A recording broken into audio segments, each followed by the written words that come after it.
Hey, hey, hey, look at this. We got a special guest going on again. Welcome to our Wednesday evening CNC Ratter Hangout, brothers and sisters. I messaged Mark Lindsay today. I said, hey, Mark, you want to jump on tonight? He said, why not, Garrett? And so here he is. Maybe, Yeah. uh, Mark may just be a regular here. Anyway, I'm Garrett with IDC Woodcraft that way. And then, of course, we got Kate. Kate, yeah, Kate from Women Tucker Who. from Women Who CNC. It's nice to see. Nice to be back. I can't believe it's Wednesday already. Gosh, I feel like we just hung out with you guys on Saturday. I mean, are you just like tired of us hanging out? That's why we brought Mark on. You're probably sick and tired of talking to just us. So no, Right. we love having Mark. I don't know Well, about you, but the weather here today was fantastic. Last 3 days. Yes, absolutely. It was so nice. It was a little warm. I took my black lab out and we did about a 3 mile walk. And by the time we made it back to our driveway, he literally crossed into our driveway and then like plopped in the gravel. Like, I'm done. I can't walk anymore. I'm like, dude, Hey, it's like, hey, you see that? Did you see that cup that Mark was just sipping out of? Look at that! Look at that! I love it. this is called product placement. That's It product just placement. sits in the background, and you don't Right, right. attract attention Product to it. placement. Right, right. No, Very thank you cool. very much for the cup. It actually is working out as a shop cup very well. So thank you Good, for that. I just good. have You're to welcome. remember there's no handle. Yeah, yeah, yeah. Mark was saying that he's only allowed one cup in the shop because you're kind of dangerous on him, or what? Well, I can have as many cups as I want. They just can't be ceramic. I'm banned from ceramic out of the house because I, on a good day I'm a klutz. On a bad day, watch out. Just stay in bed. Some days I'm just happy to be outside without a helmet on. So Oh, That um, I, without a helmet I've on. had that old convenience store coffee mug for 15 years, something like that. Okay. So it was time oh for a my new one. gosh. Gotcha. Well, All right. Well, I've got boxes of them up there, Mark. So if you ever crash that one, just say, hey, I need another Well, one. well, Jack in the shop over there said, "Hey, Mark, where'd you get that cup?" Jack, I know a fella. I know a I know, fella. right? We're always like, hold on. That way. That There we way. go. Yeah. We once in a while when we ship stuff out, and if you order more than $100, you get the option to have a cup, or you can opt out of it because some people they said, I've already got 3 cups, I don't need any more. So we had to put a little pop up that says, I already got my cup. But if you order over $100 for the product from IDC, then you get one of those little handy dandy things along with your pen and your Mhm. your M and M's and all that good stuff. It's a very nice pen too, and I That love it because it's rose gold, and that's my favorite. that I is don't a know why, but very nice pen. it I, is. I It is a I very nice got pen. I got to open the package and I got out the cup, which I immediately said, "This is mine," and set it aside. And I got some stickers and what have you, and Nice. the beast.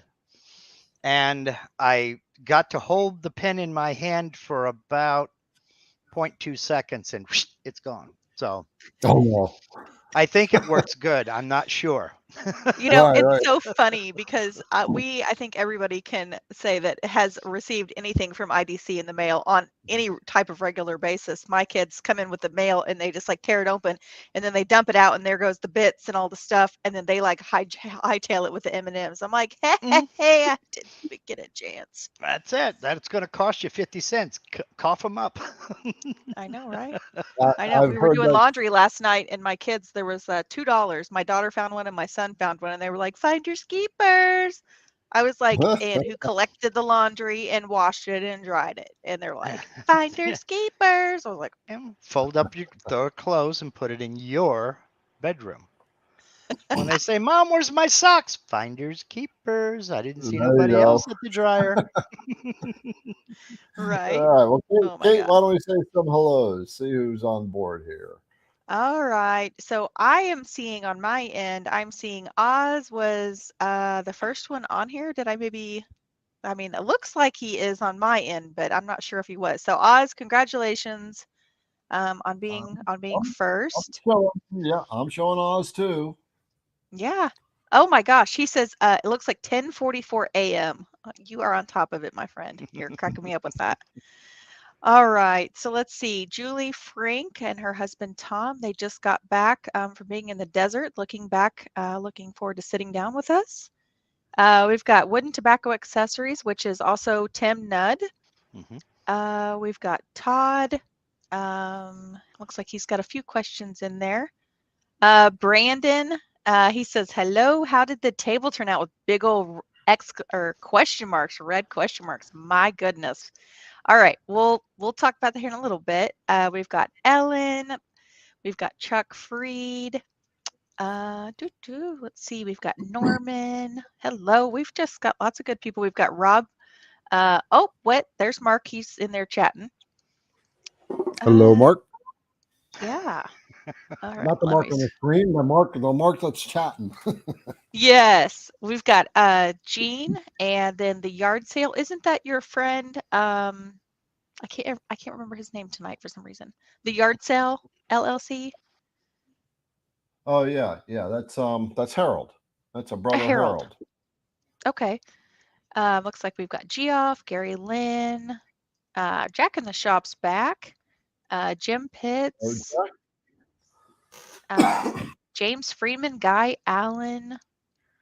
We've got some good people on here tonight. So if you're new, always make sure to pop in and say, hey, say this is my first time joining, and you'll get a shout out. So also, when you ask questions, make sure you put the word question in front or a bunch of question marks. It helps us catch them. We have our operator in the background, Julianne. So make sure everybody you say hello to Julianne, just so we can acknowledge that she's there. She is the coordinator, the administrative coordinator for IDC Woodcraft, and she keeps things in line and is making things much more organized and make sure that this is running smoothly and well and catching all the questions. All right, so I got a couple of announcements, and then Kate, if you have any announcements you'd like to share, and then we'll dive into maybe what our topic can be tonight is when things go wrong in our CNC journey. Okay.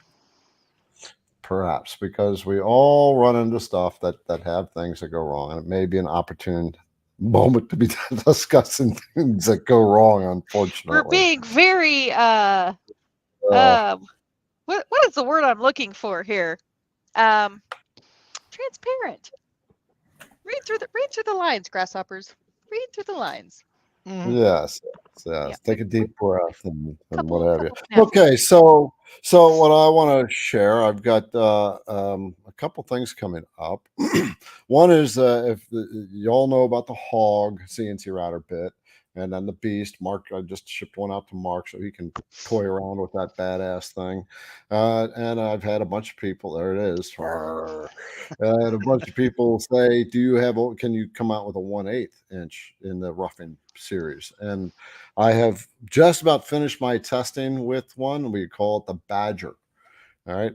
And it's a 1/8 thing. And sometimes think, why would we want something like that? But when you're doing small details and you want to like a Aztec calendar where you got just a ton of work you got to pull out, that's when you'd want something like that.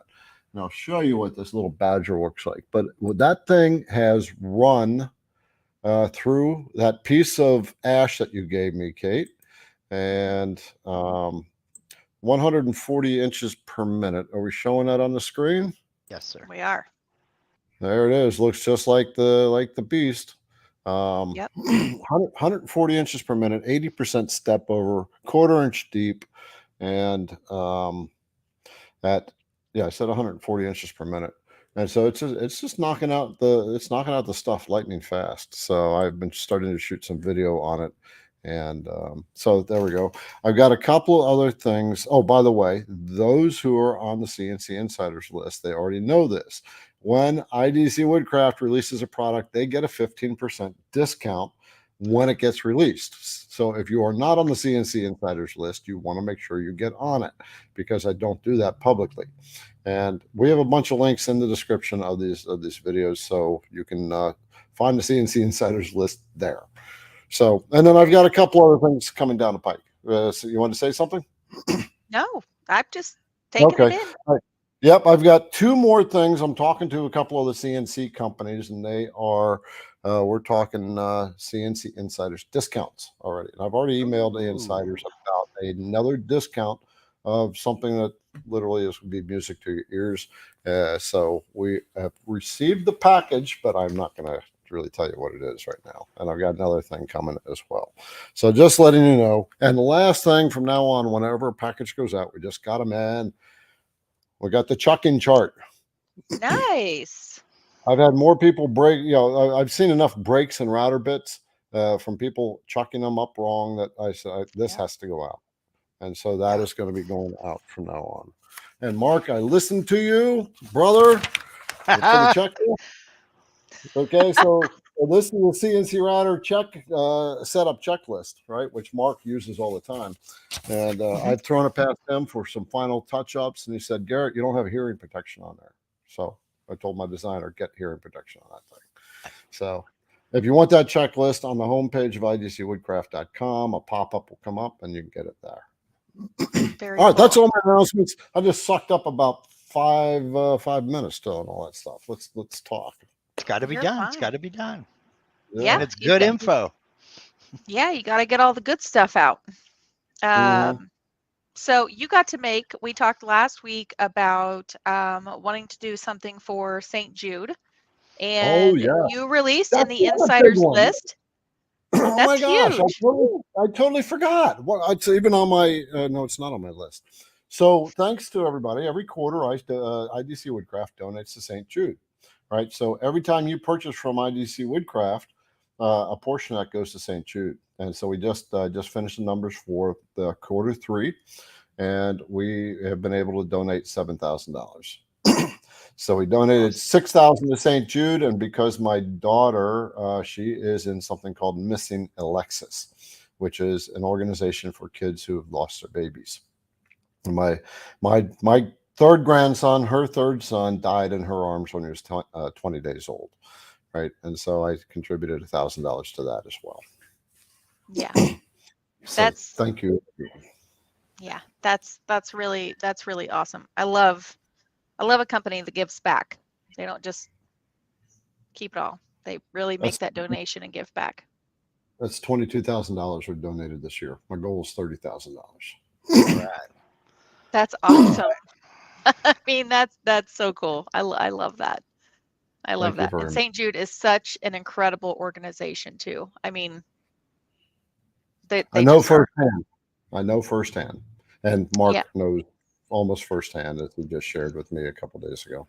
Yeah, St. Jude's is very near and dear to our heart. Our niece was treated at St. Jude's, and basically they saved her, and she's alive today because of them. So it's very near and dear to my heart. So from me to you, Garrett, thank you for doing what you do.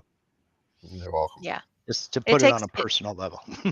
Yeah, it definitely, it takes a village. It really does to keep those organizations moving and going. So, yeah. All right. Well, if you guys are ready, you ready to tackle some questions? And I'm seeing Julian has 32 questions starred for us. So, are you guys ready? Let's rock it out. Let's do it. All right. Let's try and keep this. We'll try and get everybody answered. Just so you guys know, we've received your feedback, and we've said that you guys have asked us to move through the questions maybe a little bit quicker and not elaborate as much on some of the questions. So we'll try to do that for you guys, because we hear you, we're listening, so we want to try and do we want to do what you want, because that's what we're here for. We're here for you guys.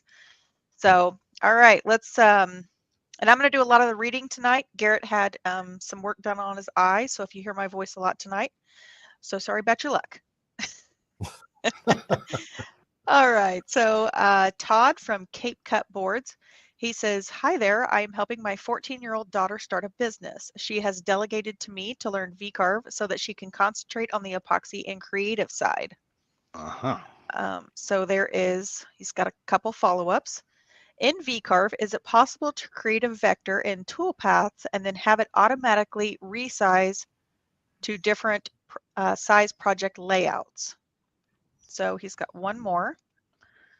He says, example, if you create a cutting board shape in toolpaths and then you want to have that automatically resized to a different material board sizes when you enter a new project. Thank you. Well, you want to grab that one, Mark? Okay. The short answer is no. The long answer is even if you save it as a template file, which I would encourage you to do,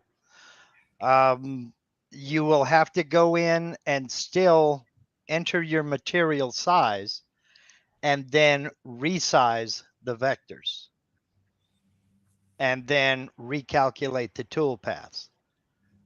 But to be honest with you, as you get better with the software and as you learn it and you learn those commands, it just took me longer to tell you to do that than it does to actually do it.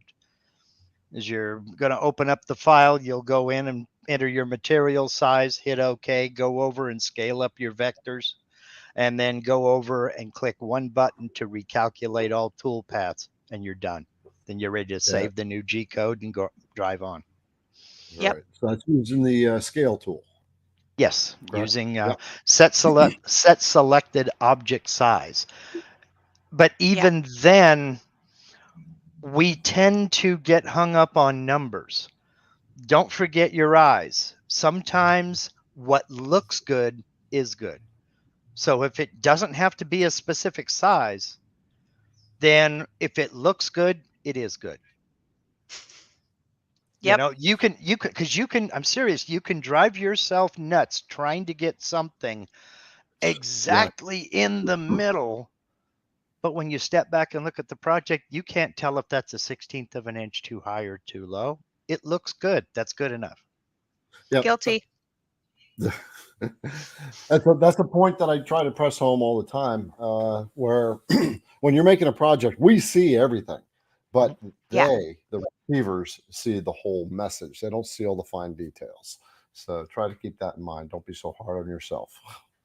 Yes. Right. Yes, absolutely. I just said that exact same thing to one of my students today was, what is the person that is getting the project going to see? Are they going to notice that it's tiny little thing, or are you just being a little too OCD? That's usually on me. So It's real easy to zoom in too close. Yeah. It really is. It's really easy to zoom in too close. Yeah. So just step back, breathe, take a look at it. That looks good, then it is good. You're right. Okay. There you go. All right. Loaded question for Mr. Brandon. He says, hello, how did the table turn out? All right, well, Brandon. Let us preface what happened, what we did Saturday for those who weren't there. Yeah, so what we did Saturday, we actually, I'm going to hide this question. So Saturday, we did a live on Garrett's YouTube channel and on mine. And we poured a 4-foot by 3-foot transparent epoxy river table with 2 big pieces of maple that I sanded down and did all the work for. I built the mold, and it was about a 2-hour live. We went through the entire process of basically Garrett not knowing anything not knowing anything, but he knows enough to be dangerous, but not enough to do something on this particular level. No, I know enough to be dangerous, put it that way. That's where it stops when it comes to epoxy. So he did, he asked a ton of questions. We had a lot of questions from the people that joined us Saturday, which was great. But what happened was, so we stopped pouring at 2 inches because that's what it says on the bottle to stop pouring at.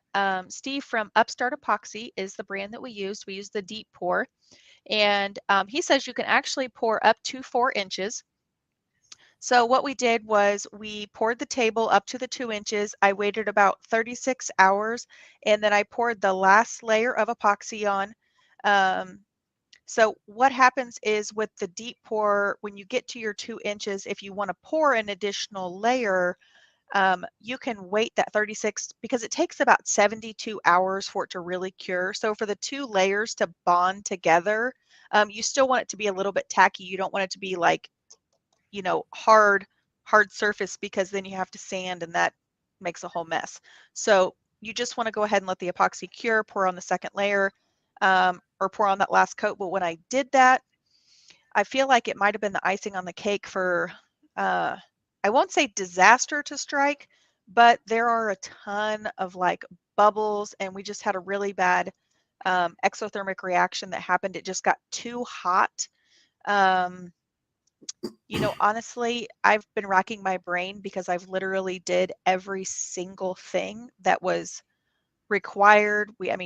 I followed the letter of the law with this epoxy. I've worked with Upstart Epoxy numerous times. It's probably the #1 brand I recommend for deep pours, and I've never really had any problems with it. So I'm wondering if, maybe we got a bad batch, something happens. Mark was just telling me about something he got in the mail today that was damaged. So, crap happens, and we're just going to kind of like run with it. I was about in tears when I called Garrett because I woke up, I babysat it till about 1:30, almost 2 o'clock in the morning, and decided to go to bed at that point. And I woke up in the morning and there was a crack through the middle of it all the way down. So it's, like I said, the board's about 4 foot. So um, about a foot in is where the crack is. It's probably about 6 inches wide, but it is a clean crack all the way down and through. So it's it's devastating. I'm not gonna lie. Garrett's pretty disappointed too. Um, but the entire table is about 2.5 inches thick. So the good news is we can surface off a lot of those surface bubbles, and we're gonna pivot, we're gonna adjust, and Garrett can give you his thoughts on it. Well, my thoughts are shit sometimes happens. And when it happens, we just gotta, I mean, it's not easy when it happens, but we can't do anything about what's done in the past. Right. And so Yeah. it's going back and just taking a breather and say, okay, my heart's broken, but we have to move forward. So, and so this happens in carves, right? We'll be carving, and the project isn't held down well enough, and right in the middle, or when you're getting near the end and the thing kicks off, and you get this big gouge all the way across it because the clamps let loose or something like that, right? And it always breaks our heart. Yeah. But we Yeah. have to pick up the pieces and go on, and it teaches us. Those are the times when we really step back and say, what went wrong here? What can I learn from it? And if you're asking yourself that question, what can I learn from this? Then Yeah. it's not a lot so much. Mark, what are your thoughts on something like that? I agree 100%. It's easy to be a craftsman when everything goes perfect, but it's how you recover from the things that don't go perfect that sets you apart from somebody else. Yeah, I get upset. I, romp and stomp and invent a new language and say things that don't really exist. But at the end of the day, what are you going to do? Now you got to fix it, especially if you've promised something to somebody. Now you got to fix it. Yeah. And Yeah. I don't know. In some of the Facebook groups and some of the forums, you'll hear things like, well, if you're not breaking bits, you're not learning anything. Yeah. And I don't believe that, Yeah. because I can break bits all day long and not learn a thing. Mm-hmm. It's That's, how I mean, you that's yeah, it's the it's truth. a I it's a mean, fair yeah, it's a fair statement. Yeah. it's how you recover from it. When you identify what the problem was, okay, now I know what happened. What do I got to do to recover from that? And that's where you have Yeah. to go. I Mm-hmm. would say the #1 thing I think that I wish I would have done differently if I were to do another project of this stature is everywhere you look, everywhere you read, they say epoxy needs to be in a room temperature environment like 70 to 75 degrees. Well, the thing to consider is when you're working with a table of this diameter and at not this isn't 2.5 inches, but when you're working with a table about 2.5 inches deep, I wish I would have maybe made the shop a little bit cooler. I mean, I have a pretty good sized shop, and I have one of these things up here above my head. Yeah. You know, I think that's the only thing that I would have done differently. I maybe would have had the shop maybe between like 66 and 68 degrees instead of more like, 70 degrees. That would have been the only thing. And I did have, after Garrett left, I did put 2 fans. Like I have, so like here's my big work table, and then where I'm sitting is actually where the epoxy is. And I had 2 big fans, going across it, because as we talked about in the live, when you're doing those things, it's not really relevant, like the little itty bitty fine dust particles, because those are going to get surfaced off or sanded off anyway. So I think that might have been the only thing that I would have, the number one thing, not the only thing, the number one thing I probably would have done differently is to really watched that. But I don't want to hold up all the time on that. But I just want to say, for those of you that have been following along with my journey on YouTube, I am going to be taking you along with how we're going to recover, what we're going to do next, the surfacing, the sanding, the polishing, adding the legs, the whole bit and bangle. It's going to be a little bit of adventure. So you'll just have to kind of ride the wave with me. So, all right, let's see. Who do we got? Who do we have I next? like WXX RYY, whatever, whoever that is. I said sometimes your mistakes look better than what you had planned. Oh, I love that. That's such a good perspective. Yeah. There's truth to that, because you will do things to repair the mistake that maybe you wouldn't normally try and have it work out nicer than you expected. Yeah. Right. Absolutely. All right, so let's pop in a couple fun ones. So Chuck Freed, he says, this is my first time here. I'm new to the CNC world. So much to learn. It's only beginning. Welcome. Yep.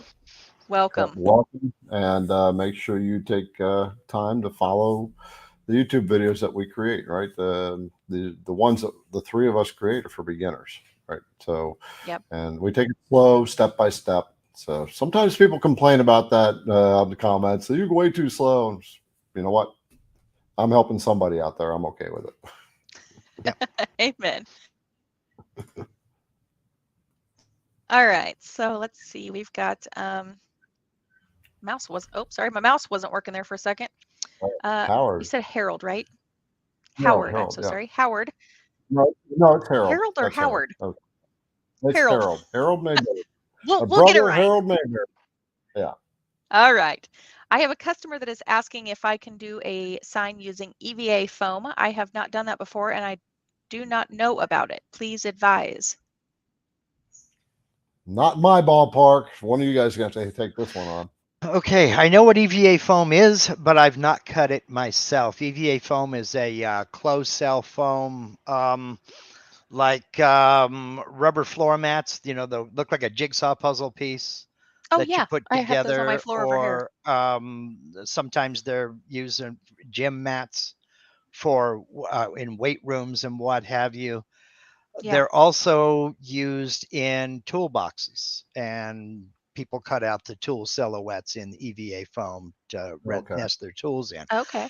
I have not personally cut it yet, but one thing I have heard over and over and over again from everybody is do not climb cut foam. Always go for conventional. Do not climb cut EVA foam, because it just looks like it's been ripped to shreds. Ooh. But as far as bits, feeds, speeds, anything, I'm the wrong person. I haven't done it yet. I've got some foam back there. That's XPS, though. It's not EVA. What type of bit do not would you climb use? cut. What kind of bit? My mantra is practice and scrap. I would start with a standard old 2-flute end mill, upcut, never a downcut. Okay. I would start with that, and if that didn't work, then I might go to an O-flute bit.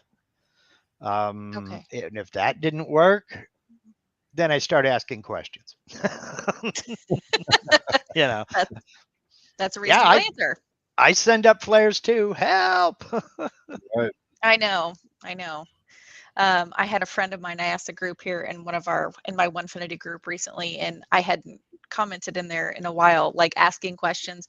And he's like, "Haven't you already figured this out?" And I was like, "Shh." If I had, would I be asking? And don't you have a keen eye for detail? No, he's just razzing me. He helped me out so much when we were talking, but he's always one to just razz me. I'm like, I'm just gonna you over there, squish you like a little bug. All right. All right. So let's see. We've got a question from Gary Lynn. He says, hello from Waterford, Michigan. In one of your videos, Garrett, you said that you should always surface your work. Why not include one in your surfacing bits in your startup bit kit? Include what in my? So one of your surfacing bits in like your ultimate package kit or your essentials, because he's saying he's asking you told them to surface projects every time. Yeah. All beginners sets come with a surfacing bit. So right now, IDC Woodcraft has 3 sets that they sell as a starter set, and the first one is the 12-piece set. Right, it's and it's got basically everything you need to get started, including the surfacing bit. It's got V-bits, a ball nose, and it's got down cutters. The other one is for those who are a little more budget-minded, and that's got a 1/4-inch, 1/8-inch down cut, a couple of V-bits, and it's got a surfacing bit. And the third one is for those who have 1/8-inch spindles, and there are, I think, 10 router bits in that, all 1/8-inch shank, including an 1/8-inch shank. The only one I've ever found, an 1/8-inch shank surfacing bit. That's pretty cool. I've looked and looked, and I've had so many people ask me, is there a surfacing bit for an 1/8-inch shank thing? I talked to my tooling company. They said, well, we can't do that. And I always tell them when they say they can't, I say, remember what Henry Ford said, if you think you can or you think you can't, you're right. But I'm going to find somebody that can. It always bites them in the butt, and they figure it out. All right. Yeah. So a 3/4-inch cut with a 1/8-inch shank. All the sets have that. And I'm also getting ready to introduce a bigger set. It's got taper ball nose in it for the 3D carving. It's got other stuff in it. And then we're going to come out with a full-blown Monty of everything I've got. Oh, I want one of those. No, just teasing. All right, let's see. Jack is being rotten as usual. Hi, Jack. He says, question, will all the questions get answered tonight?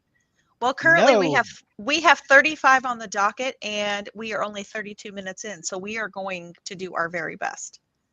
You are far more diplomatic than I am, because I say no and thank you for playing our game. I love that. That's how I am on. I have more of a fun personality when on our on my Thursday evening at 7 o'clock in my Women Who CNC group. We do a Thursday evening at 7 o'clock training, and I tend to cut up with the ladies a little bit more and act a little bit more of a goofball than, you know, it's just fun because I mean, it's just you and the computer screen, and then all the ladies are just, they're all chatting, and we're just talking about like, different stuff that's going on and asking goofball questions and just guilty. I am that goofball. So. Yep, me too. Mm-hmm. All right, so let's see. So we have a question, or very important. Oh, okay. So this was a good one. I hope they talk about the donations to St. Jude. Yes, absolutely. That is a very, very good one. All right, let's see. If all the questions get answered, I might buy them each a coffee. The challenge is on. Oh. No. He said, I will buy them each a coffee. Not there might. We go. Rephrase that, and Julian, make sure you spell that. I will. This is Ellen. Ellen? Okay. Yeah. I'm going to hold you to it. And I already have coffee. Get your IDC pen out and write it down, Ellen. All right. Game on, sister. Let's do this. All right, All right. let's go ahead and So her and Jack are starting to give us some razzing. All right. all right, Guy Allen, how do I take a handwritten recipe that I scanned and send it to be carved? Okay, I know what I want to say. Mark, I want to hear what you have to say first before I open my yapper. There are many ways to skin the proverbial cat. If you already have it scanned in, you're ahead of the power curve. But how did you scan it? Did you scan it as a PDF? Did you scan it as an image, a JPEG? If you scanned it as a JPEG, you can load it into the software, do a bitmap trace, or even fudge around a little bit with some of the text in node editing. If you scanned it as a PDF, you can, depending upon what type of PDF you scanned it as, you can extract vectors straight from that PDF. No bitmap tracing involved at all. You Yep, I can did that directly last week. import it. Yeah, you import the PDF, it'll be traced. Yep. So it's doing the same technique. You're importing vectors. So you're going to File, Import, Vectors, and then you go find the PDF Right. and bring it in. And yeah, and it pops right in as vectors. That was so cool. Right. Okay, so I used to do these, and I used to do them a lot. So if you're looking for the true handwriting, like my grandmother or somebody that had that really beautiful cursive handwriting, but the thing about handwriting is it breaks, and that means you have a crap ton of node editing to do, and you have to really try to be diligent about keeping that handwriting very true. So I was texting my daughter, and there's an app on the iPad that you can use that is meant for tracing. And so she has an iPencil, or just you can actually buy them on Amazon. They're like 10 or 15 bucks. Anyway, you can use this app. I will find out what it is when she texts me back. You can actually go in and trace the lettering and then make sure that the background is transparent and send that to yourself as like an SVG, and then you can download that into your software. Because what you've done is you've actually, like, you can blow up the recipe on the letters, and so you can actually like trace it with the pencil, so then that way all of the vectors are connected and you get a lot better, clearer image that your, or actual vector graphic. I'm like circling the drain here, you guys, tonight. You Well, get I'm a following really you. you get a really clean SVG when you import it into Vectric. Now, I will also say this. I have once carved a recipe successfully, just because they are so tiny, and I would never do it in any type of softwood. You have to do it in a hardwood. Like it's not negotiable. And I would use a 30-degree V-bit. And the other thing is you need to consider how you're going to be finishing it. So, you know, that can come into play a lot too. Are you going to be like painting it? Because as you know, handwritten script has all of those little tiny fine details. I'll be really honest. I like to use a laser. I have a 7-watt laser and a 24-watt, but I use the laser.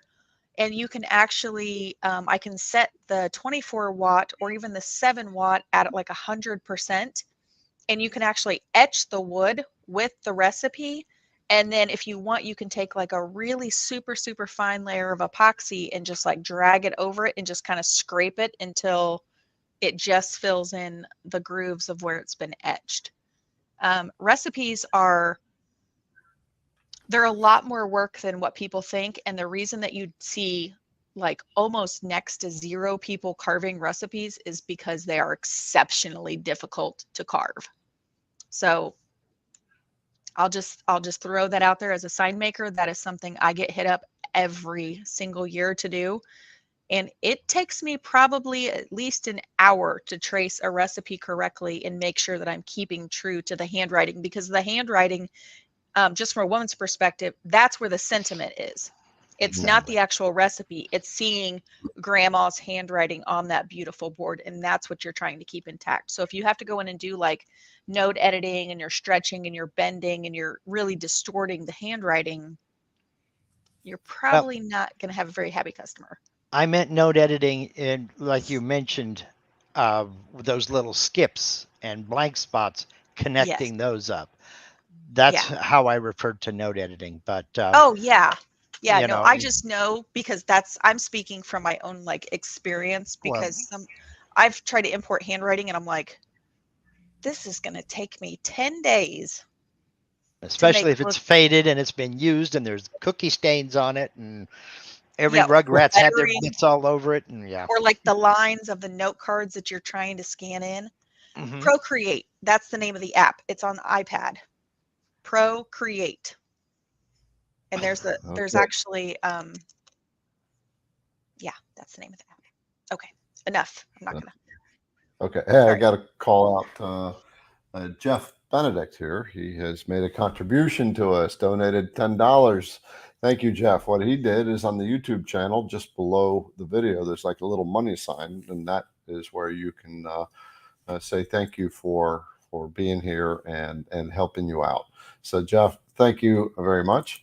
And on that note, in the description of this video, there are lots of links for things that, like I've talked about. And if you want to get to the CNC Insiders, if you want to get the discounts I'm going to be passing out that I only do to insiders, then you need to be on the CNC Insiders list. That link is down below. And then, the checklist on the homepage of the IDC Woodcraft website is your CNC router bit setup checklist to cover all the things so you can make sure you start your carve without running into problems. And what spurred me to make that checklist is I saw somebody cut into a big epoxy pour table about the same size, and the Z didn't take on the machine, and it went in and it drove the surfacing bit down into, there's a $7,000 table that he was charging for somebody. All right. Fortunately, he could recover some of that, and I said, no more. We're gonna set up. Get a setup sheet out there. Yeah. And Mark has been preaching this for years, ever since I've been watching him. I was Army Aviation, and as an aircraft mechanic, you didn't even go to the bathroom without a checklist. It's just the way it was. And if you got caught out working on an aircraft without the book open to the proper page of whatever component you happen to be working on, I mean, they're talking up to and including jail time, because people's lives are at stake. And posters all over the hangar, complacency kills. And if you get used to doing something one certain way, then there's a change and you don't know about it, and something happens, somebody gets killed flying in an aircraft you were working on, that's on you. And I didn't want that on my conscience. So I learned to flush numbers fast, learned to flush information fast, follow the checklist. Doesn't matter how many times you've done it. And complacency ruins projects. Yeah. Complacency kills. That's all there is to it. I can't remember if it was you or Mark, I think it was you in one of your videos. You said, hold on, I need to do a sanity check, because it was like you said everything and then you're like, okay, hold on, I need to do a sanity check. Did I load the right code? Did I Z everything? And like I do the same thing in my YouTube videos. I'm like, hold on, I need to like double check myself, triple check. Did I turn on the router? Did I turn on the vac? Did I like it's like 28 things. I call it a sanity check because I get into those things if I can't remember if I did it. So let me just check real quick. And that's usually when I'm getting ready to touch off on the Z, on the touch plate. I'll pick it up and touch the bit and look over at Mach 4 and make sure that little LED lights up. I've got good connectivity. Okay, now I can go ahead and touch off. Yeah. Right. Yeah. All right. Let's hit the next question. Go ahead. Oh, no, I was just going to make a quick funny comment. Ellen has a thing that she says. She says she has CRS. I can't remember shit. That's her syndrome. Exactly. I love we're that. good. As people, we are good for holding 3 things in our head at any given time. Yes. Right. You After can do that, 3? yeah, I can actually do 3 My sometimes. hero. Got me beat. All right. All right. So let's see. We've got Harold back here. He says, my son and I are starting a new business and trying to sell our CNC projects. The name is B&H Woodcrafters, or B&H Woodcrafters of Virginia. Going live on my 76th birthday, 1/7 of 24. Awesome. Congratulations. Wishing you That's- much success. Harold Yes, has Harold's the one I told you last time. He was in the service. He struggled with some PTSD, and we actually did a video, and he talked about how this has really helped him out. All right, Mhm. so Harold, Good. and this is Harold just messaged me not too long ago, and he said, in his, well, however he said it, he said, you just have no idea how much better things are. CNC changes lives. Good, It good, does. good deal. All right. So let's fire one off here. Let's see. A question. Your thoughts on the, I don't know how to pronounce that, rotary? Just got one very well built. That's the CNC rotary. That's long mill. CNC is the name of the company that makes a long mill CNC router. Okay. See how they did that? Yep. Yep. Exactly. Yeah. I didn't get the rotary. I thought about getting it, but I haven't picked it up. It's actually on my list back there, but it's not on the highest priority things that I need to get done. So, but I've seen some other people do it, and I know that long mill, when they do their design work, because I talk to them every 2 weeks, that they are, number one, they like to design stuff themselves, and they like to make sure everything's working just right. Right. So Good. they're pretty anal about their designs. Awesome. All But right. cool for getting a rotary. Yeah, very cool. Very a little bit jealous over here. I looks like Jeff is how I believe you pronounce your name. Morning team. I'd like your thoughts on the Onefinity CNC routers if possible. So I am Hey, team one. right I'm on team your end. Onefinity. I I can't say enough good things. I love my Onefinity. I have the Journeyman X50. I've been running it for about 2 years. I've had 0 problems, knock on wood. It's very user friendly. The support team is they've really upped their ante on the support team. They are only email support, but I can fire off an email in within almost an hour to 2 hours tops. I usually have a response back. So they are very, very quick to respond. The YouTube videos out there on the Onefinity are incredible. I will tell you the non-elite series have the Buildbotics motors, and the elite series all have the Masso motors, which are pretty. They're pretty beefy. Mark's sitting here shaking his head, going, I don't know. I've never seen one, but I do Yeah. know that the Mazo controller is a good piece of equipment. yeah. So I'm a huge fan. I actually have mine just sitting over here to the left of me. They're fantastic. Speaking of Onefinity, I was actually asked if I would be a maker. I don't know if it's like maker of the month, or I don't know how often they do that, but I was actually just in the Onefinity email that was blasted out. So if you are a Onefinity member, go check your email, because you may get to see that. Maker of the month. Oh, Garrett's gonna pull it up. I emailed it to him. I was so happy. Yeah. Well, Where awesome. is it? Where is it? Darn it. The link. There you go. Just double click the link. Did it show up? No. I It's gotta still- read. Wait a minute. I gotta cancel that one, and I gotta add a different one. Yeah, Kate is maker of the month for Onefinity. And valuable bonus style points to you for having less than 100 unread messages in your inbox, Garrett. Oh, Yeah. There it is. I've just got mine worked down to 392. Oh, you nice. did? That's impressive. So, yep, this is off of Onefinity's website. Kate is the maker of the month. Meet All the right. maker of the month. Women who CNC. So hats off Yep. to Kate for all the effort she's been trying to do to become, get her business off the ground. That's part of it, right? Sweet. So Yeah. Onefinity has now recognized her. Yay, Very Kate. cool. Thank you. Yeah, it's an honor. I'm very, very pleased. I never thought I'd have the opportunity, but here we are. Persistence, friends. Persistence pays off. So just keep building.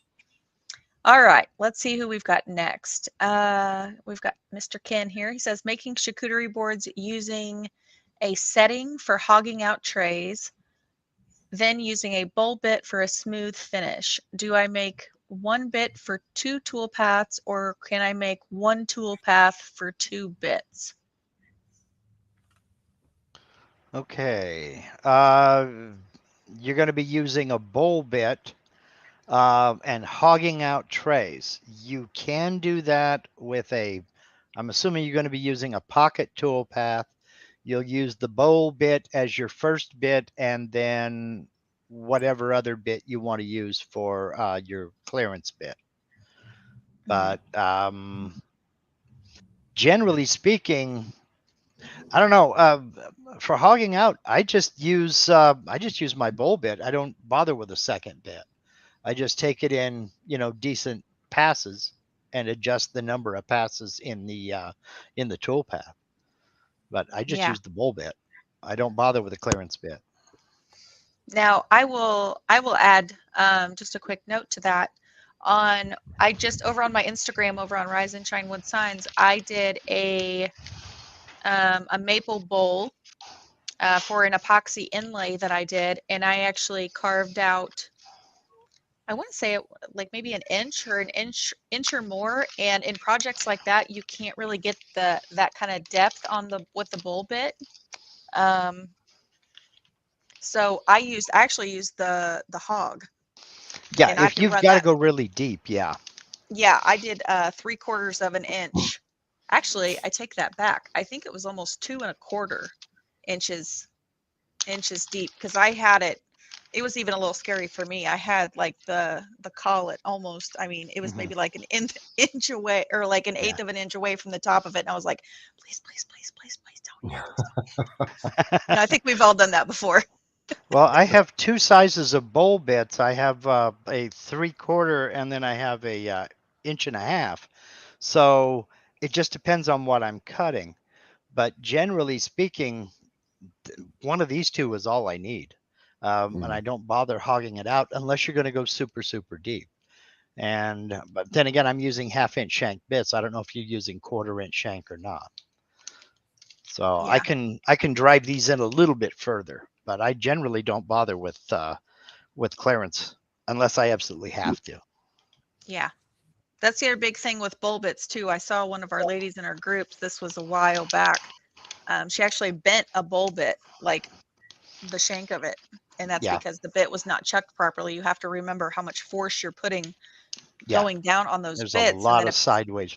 Yeah, if it's not chucked properly, it'll just snap. Yeah, one of the aspects here is if you're using like a Makita router, right? It doesn't. There's only so much power that the Makita has, and you're removing a lot of material that can bog down the bit and that. So if you're using a lower power machine like that, then I'm a proponent for hogging out first. When you have a low power machine. And in Mark's case, when you got a spindle, or over here on the Phantom, I actually don't need to do that. But it also just depends on the project, because in his case, he's talking about doing a charcuterie board. I don't imagine he's carving an inch down into the material. He's probably doing a pretty small recess for like a salsa bowl or something like that, where you're looking at maybe going in 1/4 inch, maybe 3/8 of an inch, in which case there's no need to hog it out. But it's critical that you get that shank. I mean, I'm using 1/2 inch shank so everybody can see it. It's critical you get that shank up in there, and that's all there is to it. Don't poke out the back of the collet, but get it up in there as far as you can, and that's why we got this puppy right here. It's got full bits on there, the wide body bits. Where is it? Right there. Just right there. Tells what you need to do. If you're a quarter, a third of the way from the tool, you can go full speed. If you're getting to the halfway point, you need to slow things down a little bit, and do not try to get as much as you can by chucking on the very end. You're gonna No, You'll you're gonna regret throw it. a bit. Just Yeah. 3 people saying don't do it. don't do it. Right. Okay. All right. There's okay. Oh. After this, I got three things. I can pull it out now. Okay. So we got a couple other people that have contributed. Nice. Billy McGee, Billy $20. Thank Wow, you, sir. Billy, thank you. And Oz has given us another $20. Oh, thank you, Oz. Super stickers are so cool. I like it. The donations, it's the same thing. And Yeah. then Ellen has contributed $20 to us too. So Aw, everybody, thank you, thank you so much. That's one of the ways that we know that we're giving you something value I in love these that. things. That Yeah. is so nice. Thank you, guys. All right. Okay, so let's jump back in here because we've got now 34 questions and we're at 55 minutes, so we best get to rock and rolling if we want that coffee. Yeah. And at 9 o'clock, questions stop because we want to be able to get to the questions. So at 9 o'clock, we're gonna cut off asking any more questions. Julian won't pop them in. Yep. So if you've got questions, pop them in now. You got 5 minutes, brothers and sisters. All right, there it is. 5-minute warning. All right. So it says, Palwinder says, I want to start with a 4x4 or 4x8 router. Which one is good? Yes. Yeah. Yeah. They're both great. Tell you what you do. Take the size 4x8 and double it. So 8x16. That's about how much real estate you need to place that 4x8. If you can't get all the way around that machine, it's too big. I'm pushing it with this. I have a 12x16 shop and this is a 4x4. I'm pushing it. You need to be able to get all the way around it. I have to turn sideways to walk behind mine. That's what I have to do too. Yeah. If you have the room, buy the biggest CNC router you can afford if you're going to use it. It's great to be able to throw a piece of plywood up there and start cutting, but ask yourself, how often are you really going to do that? Facts. Yep. That's one of the things. Always consider the projects you're going to make. Adirondack chairs, you need an 8-foot machine if you want to cut a whole Adirondack chair out of an 8 in one sheet. Yeah. I've tried it on the 4x4 here, and I can't get the whole Adirondack chair on it on a 4x4 sheet. Yeah. I mean, it's. I'm in the market for a truck. I may go to the landfill every once in a while. So should I look for a 5-yard dump truck? Because I might do that. Probably not. I just need to go get plywood every once in a while, so a regular truck will work for me. I love the analogies you throw out there sometimes. Yeah, I try to put it into language everybody can understand. I'm always like, where's he going with this? South. Oh my gosh. All right. Let's see. All right. We have a lengthy question here. All right. So from Jerry Karp, hello, friend. It says, what you see is not always what you get. After designing a sign in Vectric Pro, it looks perfect. All the letters look properly sized and spaced. Using a 60-degree V-bit and a 1/8 inch bottom depth. After running the job, the letters are too close together and what does not look like the preview in Vectric. I'm thinking it's time to invest in formal education. Yeah.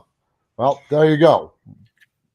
I mean, that's what Kate and I are always preaching. You've bought your machine, you bought your tool, and you've spent money to get your shop set up. So you got several $1,000s invested in it, and you bought the software, the Vectric software.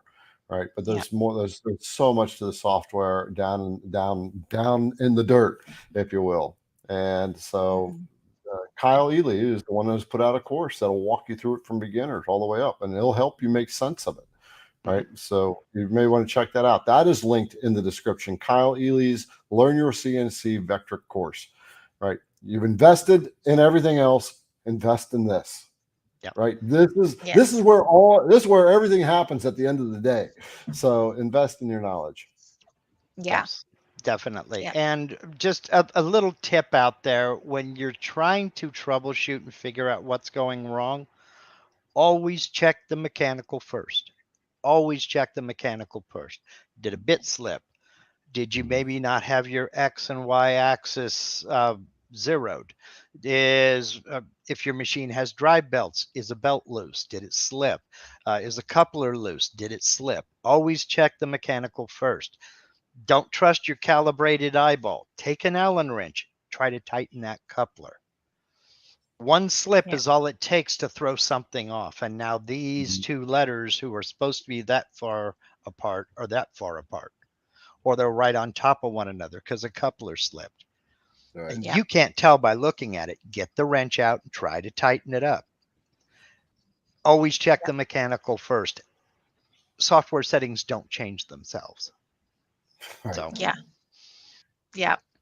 There is a there's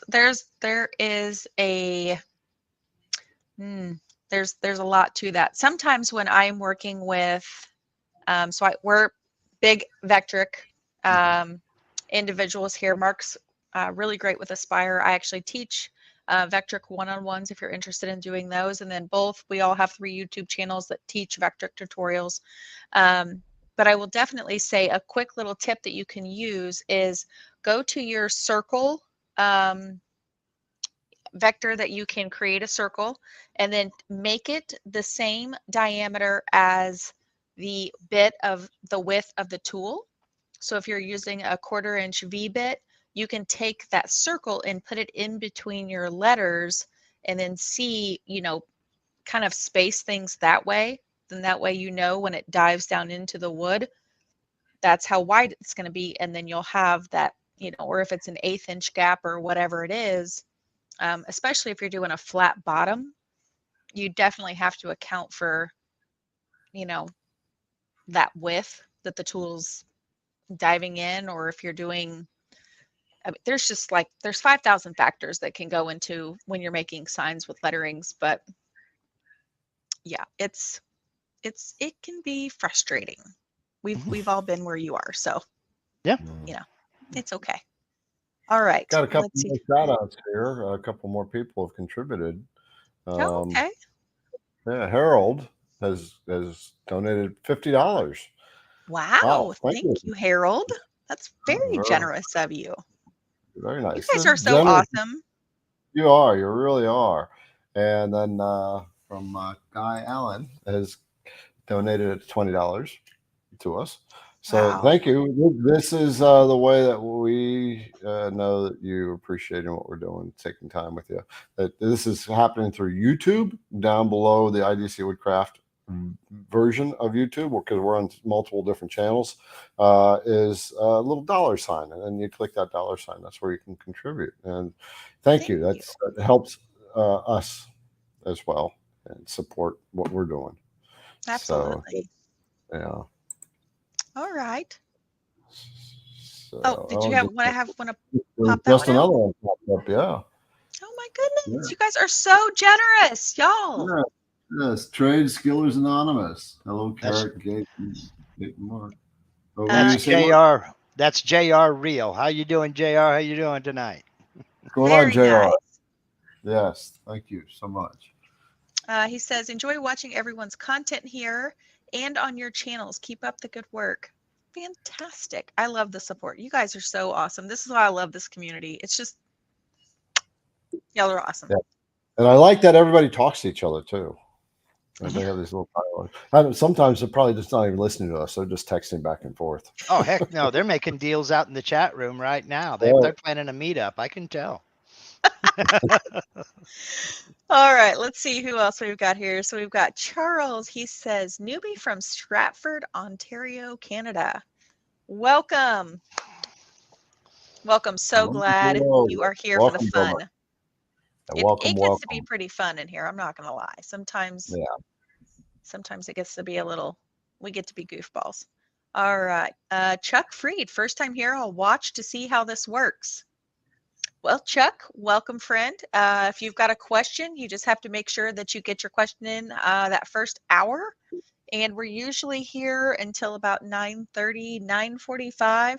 We usually plan for 9:30, but I think we've only made 9:30 maybe a handful of times in the 9 months we've been doing this. So it's usually 9:45 or 9:45 here in Indiana anyway. Mark's in California, so he's on a little bit of a different time schedule. Pardon me, ma'am. I'm in Oregon. Oh, you're in Oregon. I'm Yeah, sorry. I didn't we know that. I thought you were we in California. no, I'm in Oregon, so I can keep an eye on California. Okay. Okay. Very good. Very good. All right. That's it. I lived in California for a while, but then I discovered I was free to go. Okay. We You're always free to talk go. about your blonde, so I just assumed you were a natural beach bunny. Oh, I do like the Oh, beach, but you know. do All right. Let's see. All right. Oh, here you go, Garrett. Neil, it says, are you going to make a 1/8 beast?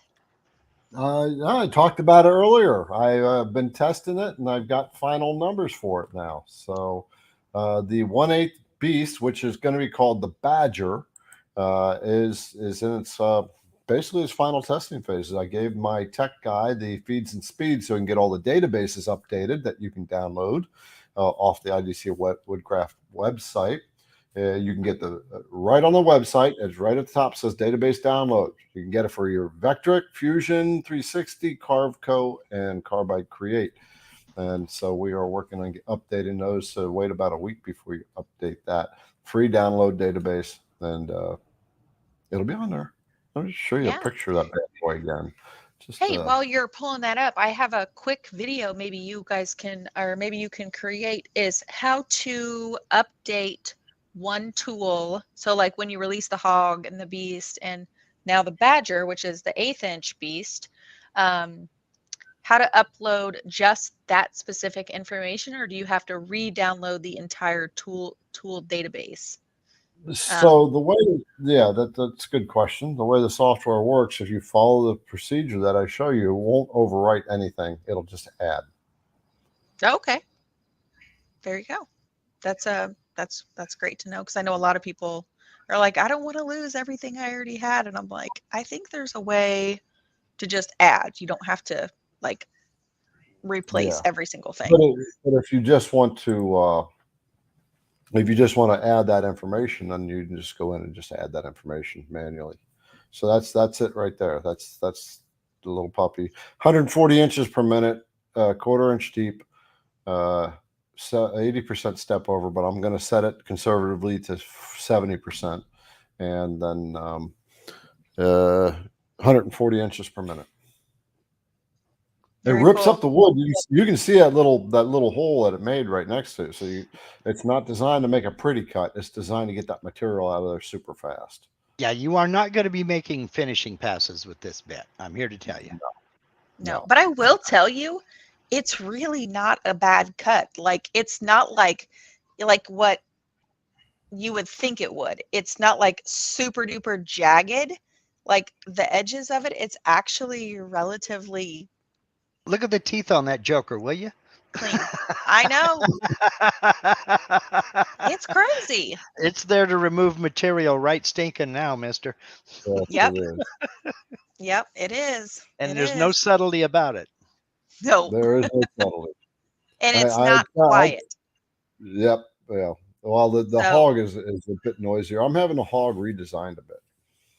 So really? It's probably going to be the hog generation 2. Okay. It's got a little more deflection in it than I want, and that has caused some breaks. A few more breaks than I want. So I went back to the tooling company. So we got to look at this. Either it needs a thicker core in it or some other changes. So we've modified it quite a bit, and I'm going to get some samples in. Yeah. I will warn you guys, if you are using those roughing bits, don't like panic when you hear it like screaming, because you're cutting through hardwood. I've cut through 3/4 inch, cherry, walnut, maple. You name it. It's noisy. So, because I was like, first time I went on, like, what's breaking? What's like something going to catch on fire? Because it's just it's a roughing bit. It's cutting through Mm-hmm. a good amount of wood. So Yeah, it's don't meant to freak move out. material. All right, so we've got Phil here. He says it's his first time here, so welcome, Hey, Phil. Phil. Yes, welcome. We'll do the happy dance. Phil's here. Phil's here. I think we need a happy dance every time we get a new first timer. Oh, well, let's I see, a will couple do happy that dances now. coming. I All will do right. that. Okay, this is a great question for you two. What kind of preventative maintenance do you do to your CNC machine? From Jake. Oh, Mark, you got the big bad boy. Let's start with that. Basically, it depends. Every manufacturer is different. So the first thing I would say would be check with your machine's manufacturer, because there's a lot of proprietary things you have to worry about. Your manufacturer will know what type of oil, grease, or lubricant you're supposed to use. For me, it's fairly simple. I grease the bearings on my linear rails. I have an Avid CNC 48 by 48 Pro, and it's got linear rails and rack and pinion. So I'm also checking the belts. I'm checking the wear on the pinion gears, and I'm about ready to swap out pinion gears, by the way. Other than that, just make sure it's cleaned and lubed, and that everything is running smoothly and doing what it's supposed to do. I surface the spoil board when I think it needs it. And if you think it needs it, but you're not sure it needs it, go ahead and surface it. Good point. And other than that, just basically kind of keep it clean, keep it dusted off. And if it looks like something's wrong, it probably is. Check it a little bit closer. Yeah. Don't think, it'll be okay. You know, avoid some headache, you know? Yeah, absolutely. Yeah. I couldn't agree with that more. Yeah. All right. What do they say about preventive maintenance? Schedule your preventive maintenance, or your machine will do it for you. Yeah, there you go. Yeah. Yeah, because it's not Fair. a matter of if, it's a matter of when. You Yeah. know, yeah, maybe you can save yourself 3 minutes by not lubing those bearings right now, but when your bearing decides that it's time to pack up, you're powerless to stop it. It's going to do it. So, you can do it now or you Yep. can do it later.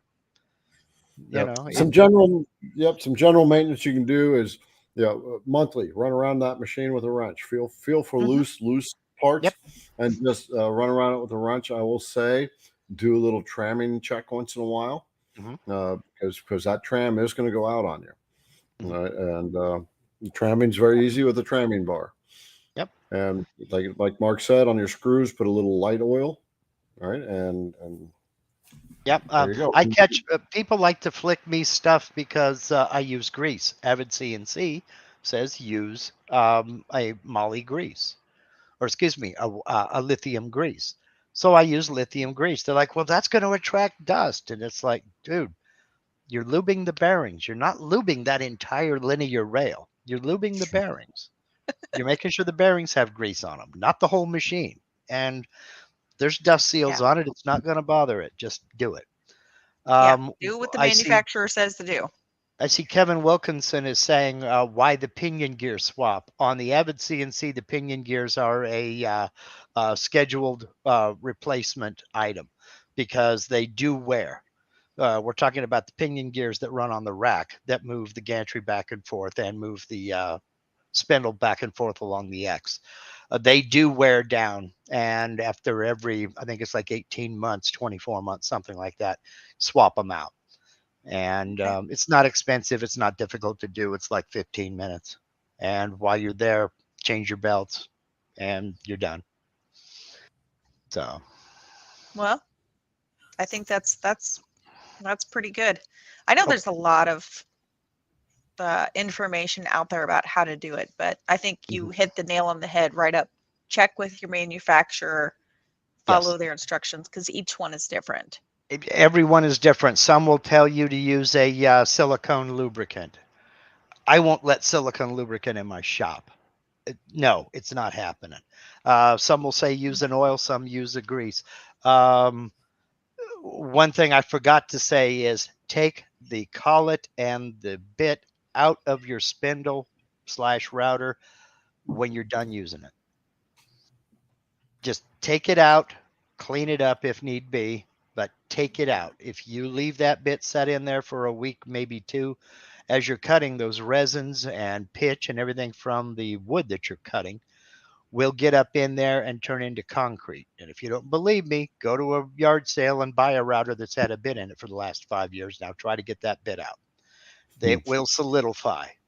So take the Good to bit and know. the collet out of the router / spindle as soon as you're done with it.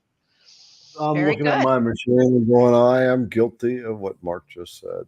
Let me see if I am. Let me see. Am I I see a desk shoe on there, so I'm guessing yeah. nothing? Oh, Nothing in Oh. there, and all the collets are right here. I'm guilty. I'm guilty. Mine's in there. I really didn't think about it that way, but you know, it's Right. now that you mention it, I'm gonna go to a yard sale and see a router, and I'll be like, yeah, that's not coming out. Right. It's like one of those things when you start looking for it, it's you see hundreds of them, but when you're not looking, you never see them. Mm-hmm. All right. Well, we're gonna move on to the next individual here. So we've got John. He says hello, first timer. Oh, Welcome, happy Mr. dance. Hey, John. Hey, John. Yeah, oh, he's hilarious. Okay, let's see. So it looks like we've got Gerard. He says, question, hi, Julian. Garrett, Kate, not sure if Mark has one. Do you think the Onefinity Elite is much better than the M2K? So, I mean, I guess, you know, Team Long Mill, Team Onefinity. I mean, it's, you know, I don't know squat about the long mill, but so both machines are built differently. Right. The Onefinity is built with rails and bars, and it's a ball screw drive. It's got a different controller to it. So you're working with a tablet, right? Mhm. The long mill is built.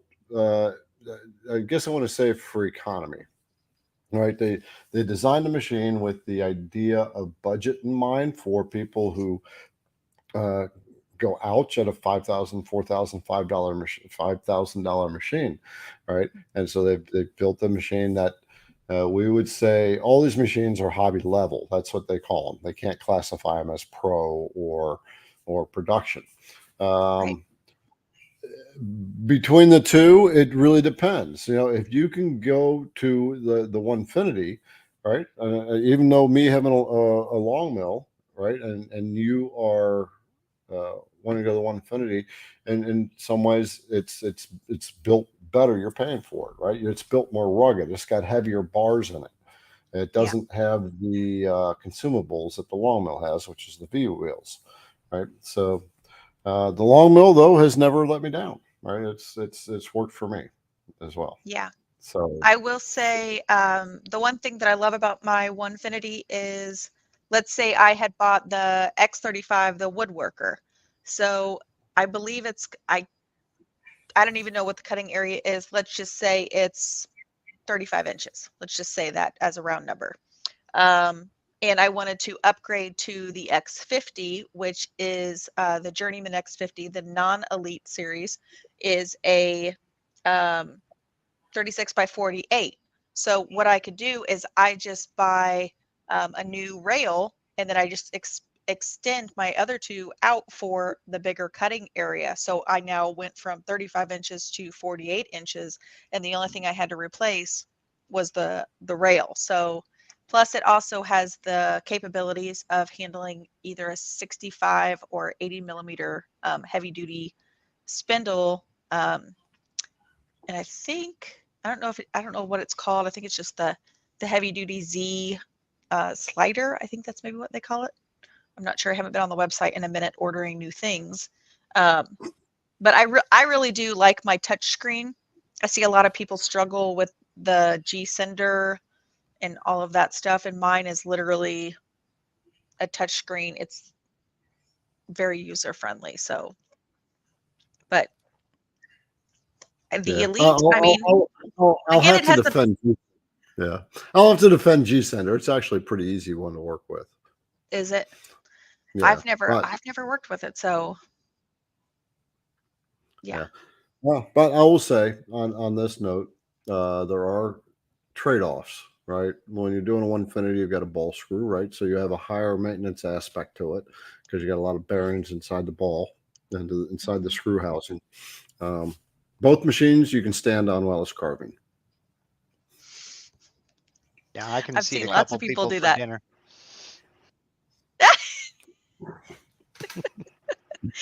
All right.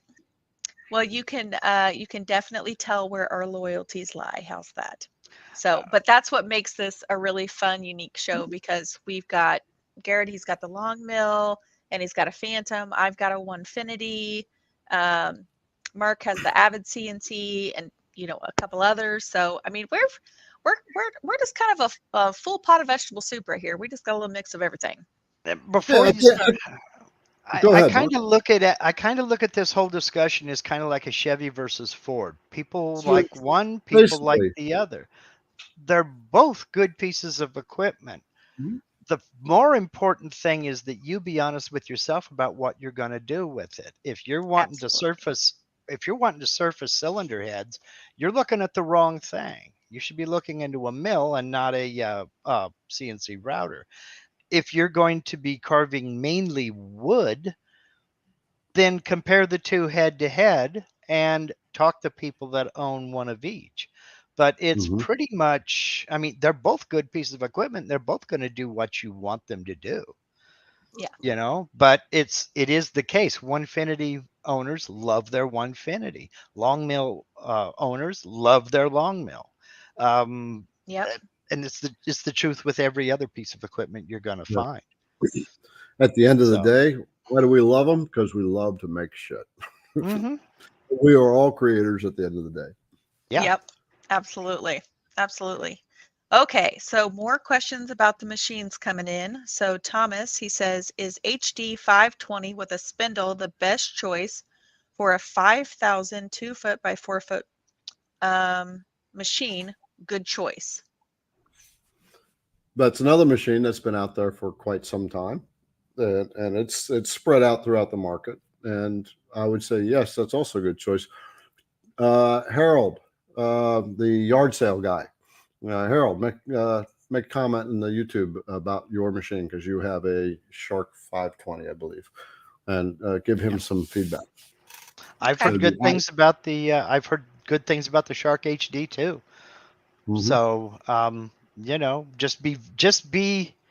just be honest with yourself about how you're going to use it. All right. And yeah, Yeah. And if you decide to get it, send me an email. I'll send you a link. All right. That link will give me a little bit of credit for it. I'll be able to buy a Mhm. burger and a beer. There you there go. you go. All right. All right, let's see. Who do we have next here? Matthew Kendall. The inch per minute speed is really dependent on the CNC you have, right?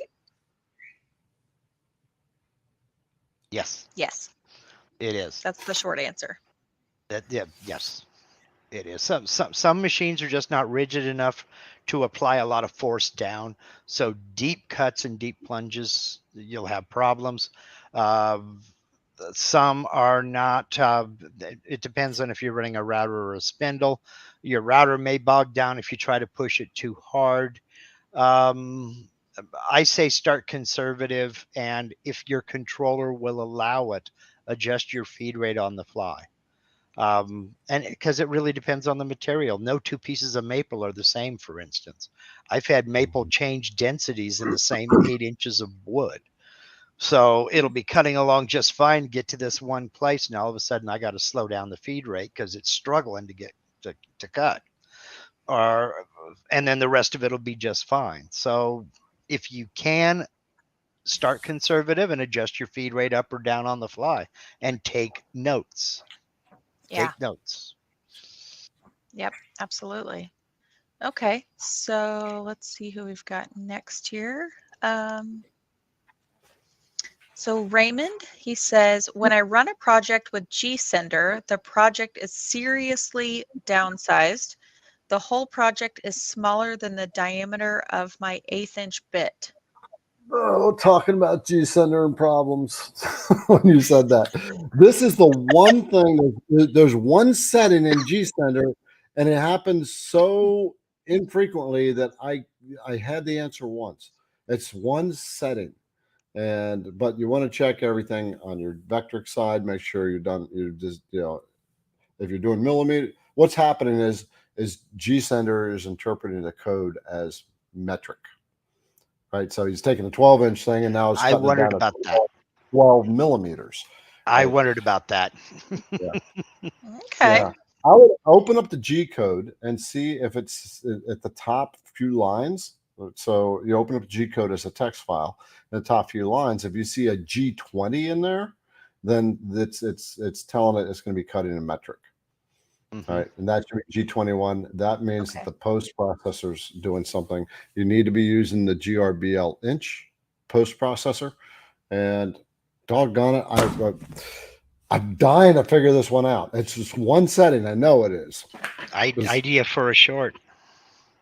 Yeah, once I find it. Yeah. I will say that is, since I'll fight fair. So since you have your one issue with G-Sender, I will say the one thing that everybody struggles with the Onefinity in the BuildBotix motors, not the Elite series, the BuildBotix motors is when you cannot do a tool change with the BuildBotix motors. The Z will not raise. It's something in the programming. They do not intend to modify it because the Elite series now comes with an ATC, so that just gets incorporated right into that. But you can run, so like let's say you're doing a pocketing toolpath and you have your 1/4 inch bit and then you have your 1/8 inch bit, and you run your 1/4 inch, it comes back and it comes back to Z, and then it's like right above the Z0 on the material, and you're using your joystick to like raise the Z or the X and Y, nothing moves, nothing happens. There's like a flaw in the system. So you have to run separate toolpaths. It's a real pain in the butt. You can still use the pocketing toolpath and add 2 tools, so you're not rerunning that same toolpath. Okay, You just have to save them as separate toolpaths, which is a pain. So Jimbo Jones says in G-Sender, firmware setting number 13, inches/metric. Yeah, let's got it. You got it up? You see it? Go to the firmware. Yep, The got it. button up the left. No, it's not the firmware. It's the gear. The gear wheel. And let's see. Oh, I guess it is firmware. One of the other two. Why is it? Oh, I'm not connected to the machine, so it's not displaying anything. Anyway, go to firmware number 13, like you said, and make sure that's set to inches. Okay, so we got a thing going on here, right? So we have 22 questions, and we are at 9:28. So will Ellen and Jack win? Daddy needs another cup of coffee. I know. All right, let's do it. Let's see what we got. Sam Knock 'em says, out. will a 1/4 inch collar come with the new Badger bit? A 1/4 inch collar. Do you want the reducing collar? No. We were just having a discussion about that, right? About something before we popped on. So reducing collars are nice things to use. The Badger's 1/8. Reducing collar is a collar that goes in your 1 inch, a 1/4 inch chuck, and then you can put the 1/8 bit inside of that. But you're using 2 different sleeves. You've got the normal collet and the collar. Right now, your potential for slippage is going up when you're doing that. Right. So I won't sell. I'm not selling it with it, but you can get it independently. Yeah. I have a 1/8 collet for the Makita, but I'm out of stock right now. I'm waiting for more inventory. I know those go Okay. like hotcakes. I All had right. 200 of them. They're gone. I sold them to the CNC Insiders. They were the first to know. They had their 15% discount. They wiped me out in a day. Well. All right, let's see. Billy has a question. He says, Garrett, now that I have the CNC setup checklist, so we can now not make some of the mistakes that we can make, you create another checklist to not forget to check the checklist. Good vibes. Ah, I'll let Mark answer that one. Yes, and I'll answer it very easy. He's going to have like some kind of like big old sticker or something. Right there and right there. See, I told you. Emblazoned He's gonna have a across big the old top and bottom of my monitor. check the checklist. Yes. Yeah. I love it. I love it. It's a habit. It's just a habit we have to get into. But Yes. sometimes you need to remind yourself. You look up, oh, yeah, that's right, huh? Let me see. All right. Yeah, I'll get just- that. You have to think of your CNC as an airplane, right? You don't want your airplane to crash. That's right. Pilots Man. use them. Right. The All right, beautiful thing about a CNC router is it's going to do exactly what you want it to, exactly what you tell it to do. The bad thing about a CNC router is it's going to do exactly what you tell it to do, even if you didn't want it to do that. Right. Fair point. All right. Let's see. Jimbo says, Garrett, last session you mentioned you were working on a one-stop spindle package. What would be the timing on that? 1 month, year? I am about to swap another Makita. So this is the special thing that I am going to be disclosing to the insiders, right? I have a discount for a plug and play spindle, right? You got long mill, Onefinity, Shapeoko, Millwright. The company's got got it. So I just got the unit in today, and or a couple days ago, and tomorrow I'm going to start fiddling with it and start shooting video on it, and I'll have a Sweet. discount for the insiders. Plug and play, literally. Right, I'm not all that excited. wiring stuff. This company's doing all that stuff to make sure it hooks up and you can go. All right. Let's see. So we've got Glenn here. He says, morning from Perth, West Australia. Spindle or router for the home CNC setup? I'd say it depends on what you're cutting.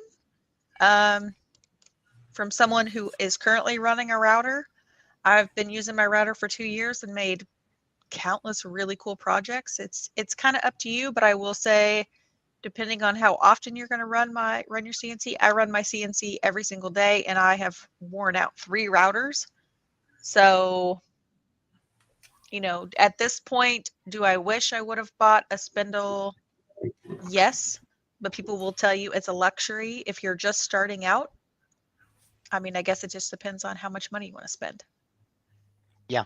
I used a router for the first 6 years.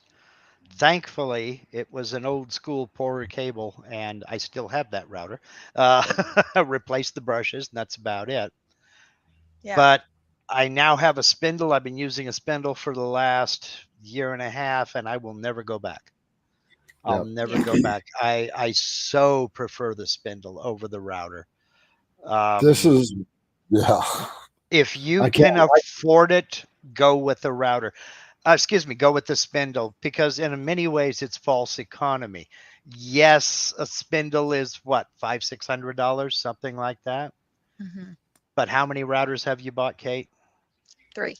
It doesn't take long before it equals up the spindle. So, my rule of thumb is when I get to the halfway point, if I've spent enough to half of the replacement cost, I should have got it in the first place. I'll go ahead and get the spindle. Buy once, cry once, Yep. Yeah. The router companies have it on their sites. They're not designed for CNC machines. They're designed for short-term work. Yeah. The biggest thing with a spindle versus a router, from what I've heard, is the noise is a lot less. It's significantly less. Like I was talking with Garrett before the live, and he was like, "Don't mind the noise in the back." And I was like, "What's in the back?" And he's like, "The Badger's running." And I'm like, "I don't even hear it." Like, and he was like standing like where he's standing now, and the machine's like, over there behind him. I'm like, I didn't hear what? Yeah. Like, it But you sounds can like, see I got the mosquito on there, right? So that was my headset. That was my noise eliminating headset. oh, okay. Well, that might have done it too, but still. But a lot of people will talk about a spindle is quieter than a router, and that is the case until the bit touches the wood. Then they're about equal. Oh, I I mean, really? CNCs are noisy, and that's all there is to it. They're loud. Okay. If you're running it right, they are. There's a couple factors in it. First of all, let's just say thank you to Jimbo. He contributed $20 as well. So Very nice. thank you everyone for who He has says, been thank you. donating. Thanks for the spindle research. Take my money. Deal. Love it. That's fantastic. That's very generous of you. All right. We've got 19 questions. Let's see what we can do here. Work it. I know, right? David, he says, is there a place to find info on X Plus is out of soft limit for a Laguna in used with VCarve? Reach out to Laguna. That is, I have heard of that before. Reach out to Laguna. They have a fix for you. All right. Easy enough. All right. So he says, is there a good program to use to make STL files for carving? So I have someone that I highly, highly recommend. If you reach out to me at womenwhocnc at gmail.com, or the info's in my description, you can reach out to me and I'll hook you up with him. Or I know there's several groups that you can join to help you find a designer as well. But the one I know personally is dead on his work. He's excellent, and he has a very, very reasonable, usually week time turnaround. So that's If you are looking to create your own 3D files, there are currently a little over 200 different software titles on the market right now that will create 3D models. They run the gamut from free to, well, how much is a seat on Mastercam right now, Garrett? I mean, some of them are 5 and 6 digit price tags. Yeah. So do a little bit of looking around, do a little bit of talking to people who do 3D modeling. It would be real easy for me to say Vectric Aspire all the way, but it depends on what you're modeling. If you're modeling parts for assemblies, maybe something like Fusion 360 or SolidWorks or Space Claim would be better. It just depends on what you're wanting to do. If you're making characters for video games, there are other programs that do that. It just really depends on 3D modeling is like auto mechanics. What do you want to do? It's a whole different language. Yeah. So all right, well, let's see who we've got up next here. We've got Matthew. He says, for Mark, I have a home-built Gatton CNC like you had, and will be moving it to a new location. Wondering what needs to be disassembled and how much you can leave together. At the very least, and this is going to be two-part here, okay, and I'll try to make it as short as possible. At the very least, you're going to have to take the gantry off, which means you'll take the motor mount plates off of the lead screws in the back of the Y, and the bearing plates off the front of the table in X. You'll want the gantry off. And you should be able to transport it like that. I would also take the router out, but hey.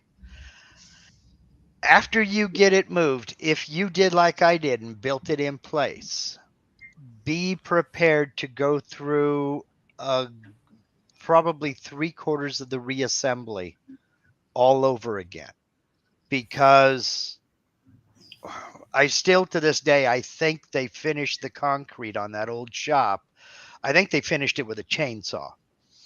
And the jury is still out as to whether it was running or not. There was nothing level in that shop.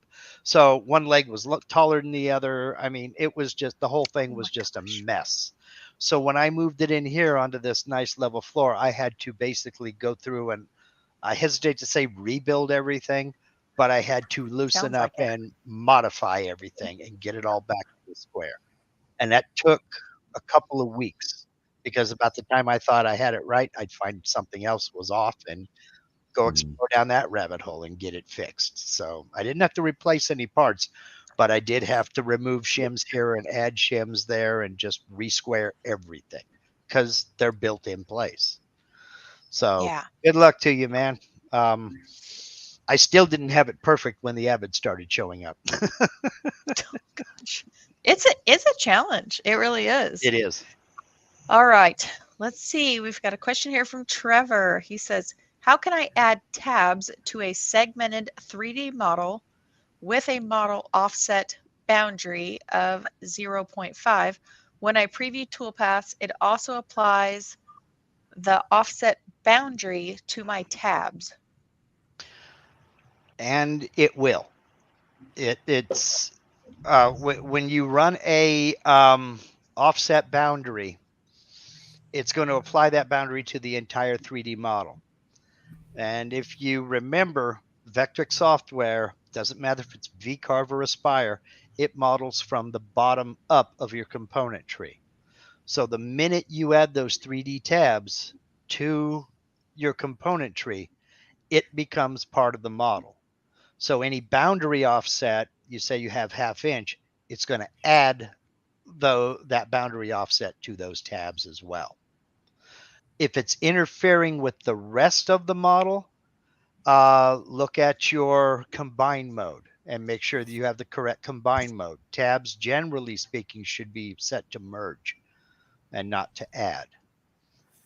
Well, some cases they are to add, but any kind of an offset that you apply to that roughing or finishing toolpath is going to be applied to the whole model.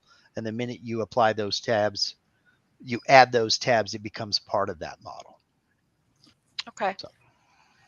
Very cool. Well, that's a great answer. Thank you for being so clear about that. Yeah. All right. All right. Let's see. So we have Doug says, have any of you tried automating workflow? I make trivets as a 2-sided cut, and I'd like to keep the machine working full time and not waiting on me to load and unload work stock. How can I do this?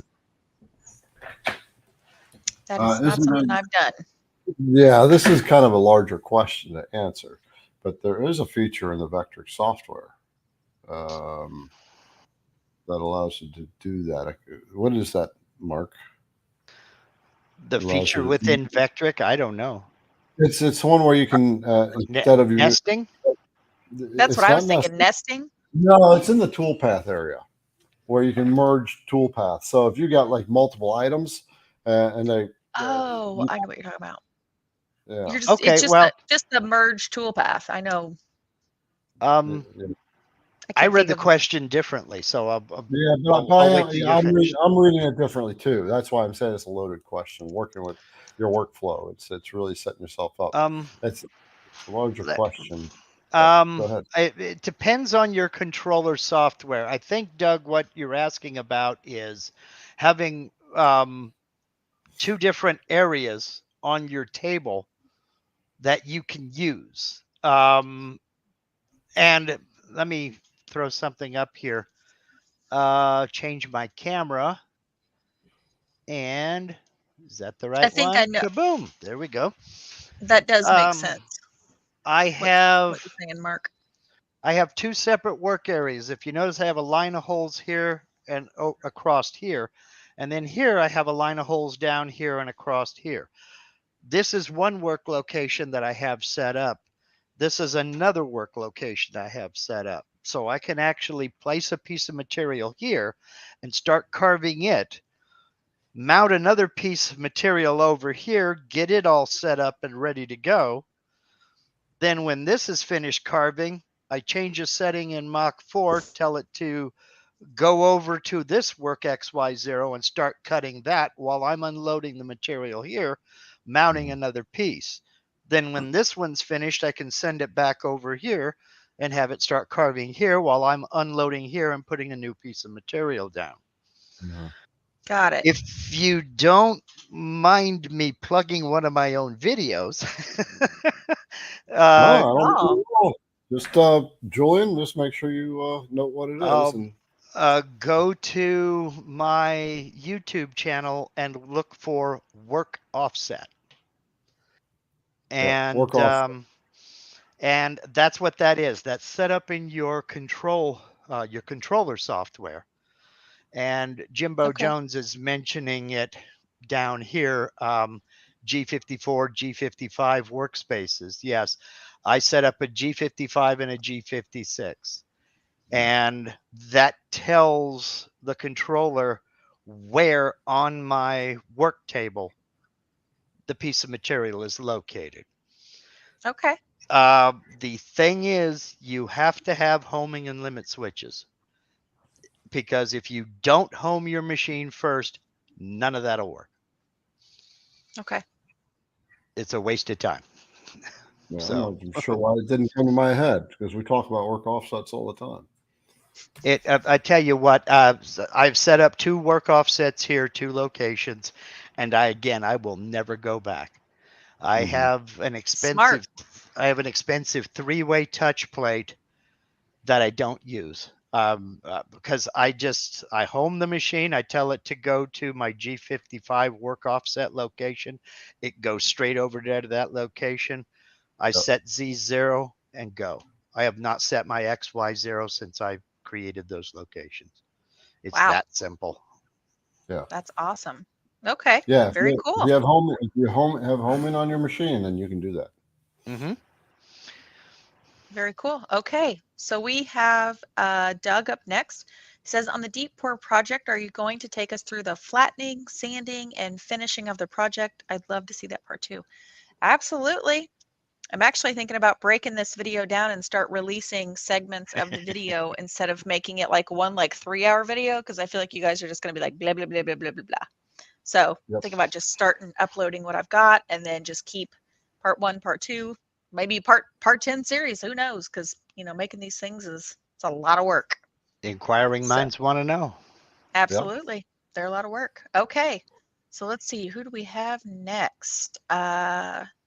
WXX question, what carbide grade is best for cutting wood? All of them. Carbide. Yeah, all of them. All of them. The wood doesn't care. Yep. There's a couple of grades of carbide. There's grade 9 and grade 6, but they're both good for wood. Yeah. Okay. It's harder than the wood. I mean, if you are in production and you're putting out 1,000 parts a day and you got to get the absolute most out of each and every bit, then I can see there'd be a difference. But if you're a weekend warrior like me, this beast I'll probably be passing it down to my grandson. I'll never wear it out. Facts. All right. All right, let's see. Chuck says, how can you modify script text that doesn't connect? Weld function, baby. Weld function. That's what I was just thinking. It depends what version that you're using. On the older versions, you had to convert the text to curves. Then you could weld it. On the newer versions, I believe starting in version 10, you no longer have to convert it to curves. It converts it to curves automatically and then welds it together. But once you weld that text together, it's no longer a text object. It's now just another vector. Yeah. Yep. Well, it gives you the option. It gives you the option to copy it or replace it. Copy it over top or replace it. Yeah. I just replace. Right. So the weld function is it is what's it under, Mark? It is. I think it's just under edit objects. Edit objects. It is second row. First icon to the left. Yep. Isn't that scary how often we know? I'm like, edit objects. I know you can almost third row to the left. Well, that's one of the good things about the Vectric software is things are laid out where you would expect them to be laid out. You want to weld two pieces together, you're editing those objects. It's under edit objects right there. Fair You point. know, it's I want to draw a line. Where would that be? Under create vectors. Sure enough, there it is. So All Yep. right. I Let's love it. see. 11 to go. Question. Do you sign your work? I don't have a logo, still figuring it out. I use a laser on mine, and that's how I do mine. I don't think, I mean, most artists sign their work, so if you want to sign your work, I mean, go for it. I don't see anybody stopping you. So, Yeah, if you're selling stuff, then you want to be able to have tracking back to you, right? That's where I say put a QR code on the back that takes them back to your website. yep, Um, that's a lot of people have gotten lasers for just that purpose, especially the small little ones that are more or less portable. You can just set it on the back of a tabletop and burn your name in it real quick and go put the thing on a shelf and not worry about it anymore. But Laser pecker. The very first machine, the very first thing I ever bought was a laser pecker. yeah, there you go. And other people buy branding irons. I've seen people V-carve their logo into the back of things. Uh, if somebody really, really wants to know who did it, I'll sign it and put one of my stickers on the back of it, and then they can do with it as they wish. So, yep. That's a good way of doing it too. I don't sell things. I have, oh man, I have 5 kids, 7 grandkids, and counting. And they keep me busy enough. I don't sell my items. Everything I make goes to the Well, hello. Okay. burritos Oh, for dinner. Boys and girls, it's 9:50. he's ready to go. Is it? Holy cow, it is. It is. We've been at it for just under 2 hours now. Yep. All right. Come So, on, questions and knock this out. All right. And Ellen and Jack will win. they will. All right. So we have a Facebook user who says, I'm not sure if I can ask questions here or if they were submitted earlier, but I have a beast bit and a couple of times I've used it. It kind of goes wonky on me. It takes my router on a side quest. Am I being too liberal with the settings, perhaps? That comes back to your machine, right? So the beast is a very aggressive bit, and it's going to pull. So what you want to do is slow down your feed rates. Slow down your feed rate, shorten your depth of cut a little bit, and I won't do that because what it's doing, it's overpowering the stepper motors in the machine. And so it's basically going on a cut, and it's just the bit that is pulling so hard. It's doing so much work with that wood cutting away that it's overpowering the motors on the machine. That's what's happening. Yeah. Yep. I actually have a video on my YouTube channel. I look like a total nerd. I'm not gonna lie, like nerd alert. And I don't. Total nerd. I did a video on the beast actually testing the feeds and speeds, so you can go check that out over on my channel. Like I said, total nerd alert, but it is what it is. So there you are. Go check it out. But I have a Makita router and it did overpower mine, and it goes like this. And it kind of takes a side quest as well.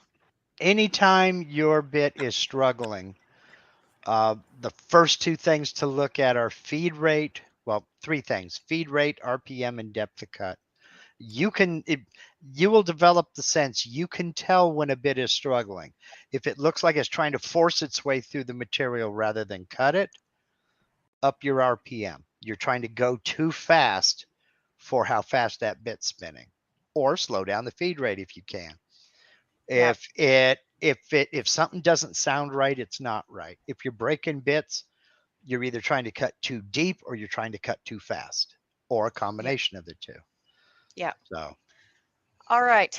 I think if we hang on for a few more minutes, Garrett, we can probably knock some of these out because I think there's some really good questions, but not overly too lengthy. So All right, let's Jim and Cindy. They says, can you use an auto touch probe with the 1-inch surfacing bit? You can on the Z, but I would not recommend on the X and Y. He's talking about the auto touch probe is something from Long Mill. Oh, And no, okay. yeah, no. Okay. But to Kate's point, you don't want to probe an X and Y with a surfacing bit with a touch plate. Yeah. You can just do the Z and eyeball your. Right. You're not getting a 1-inch surfacing bit in there. I've got a 2-inch surfacing bit. I'm not getting it in that hole to touch off. So just a standard 1/4-inch end mill, touch it off, sets the X, Y, and then just touch off the top. That's my Z. So Yep. And then and I use that. I have a 2-inch surfacing bit. I touch it off of this all the time. But XY with a standard 1/4-inch end mill. The size of the bit does not matter on that. All right. So we've got a great question from James. He says, what are some options used to produce colored engravings outside of epoxy? Paint.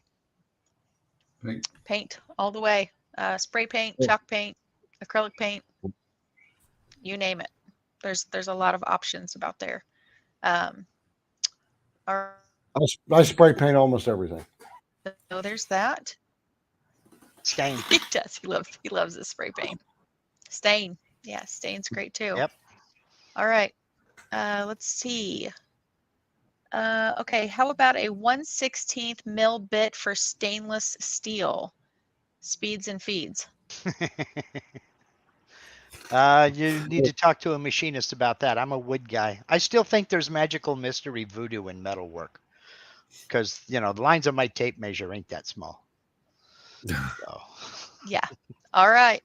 Let's see. Who do we have up next? I'm the wrong guy for that. Metalwork is a different animal. Your CNC router is not built for stainless steel. No. All right. Looks like Gerard. Kate, can you use 1/2-inch shank bits on your Onefinity? Yes, you can if you have a spindle. So that kind of knocks that out. Which, stay tuned. Garrett's going to be talking about that, especially the CNC insiders who are going to get some discounts. If you're not on the CNC insiders list, the link is down below. I'll be talking about that. Don't be left out in the cold. Yep. Kate, does your Makita work well with the Onefinity? Yes. Yes. Always a Makita router for the CNCs. And like I said, I've had 3 of them. Honestly, I wouldn't have bought my last Makita router if I had not. I looked at the couple of the spindles that I really wanted, and they were about 8 weeks out on production. And I, like any other shop business, got to have my shop up and running. I don't have 8 weeks to sit idle. So that's why I went ahead and bought it. But yes, Makita works perfectly fine. Been running it for 2 years. Fantastic. So now's the time to buy that spindle when you don't need it. Yes. Well, we're going into Christmas season, so. Well, I hear you. After Christmas, I might there buy a new Christmas one. Tax refund. All right, Ronald, this is my first time here, and here as well in a short question, if it can be gotten to. I keep trying to make an egg tray, but keep failing when it comes to cutting out the egg pocket.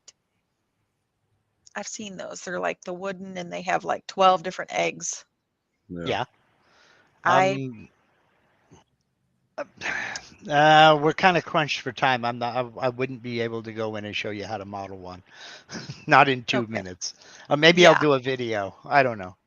There you go. Basically take a dish and modify it to an oval and boom, boom, boom. It can all be done in VCarve Pro. There you go. I would reach out to one of your CNC groups. Somebody can probably help you with that. That'd be a good resource. Yeah. It's easy to model, but we don't have enough time right now. Yes. All right. All right, here. Trevor, newbie here from Minnesota, CNC machinable wax. Oh, wow. Wait, but Trevor's first time here. All right. Yes. Trevor's wax. on board. Now, is that for jewelry or are you doing it for some other molding process? Jewelers just fascinate me with this.